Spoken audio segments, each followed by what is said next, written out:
আজকে একটা দারুণ রেসিপি তোমাদের সাথে শেয়ার করব। অনেকে পাতায় ভাজা বলে, কেউ পাতুরি বলে, সেটাই করব। কলা পাতার মধ্যে চুনো মাছের পাতুরি বা পাতায় ভাজা।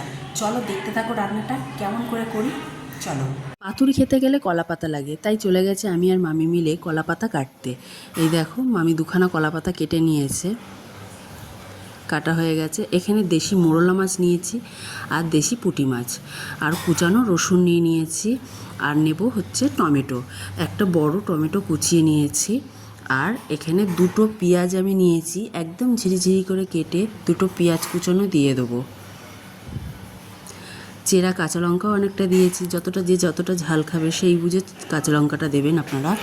এখানে সর্ষে আর পোস্ত বেটে দিয়েছি, নুন হলুদ দিয়ে দিলাম। দিয়ে হাত দিয়ে ভালো করে মাখবো, যত সুন্দর মাখতে পারবেন তত তার পাতুরিতে টেস্ট হবে।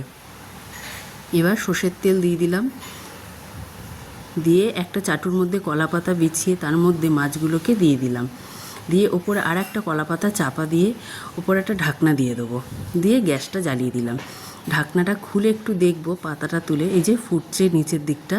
এবার আমি উল্টিয়ে দেবো, উপরে একটা ঢাকনা দিয়ে উল্টে আবার বসিয়ে দেবো। এইসব রান্না করতে একটু সময় লাগে, কিন্তু খুব ভালো লাগে খেতে গরম গরম ভাতের সাথে।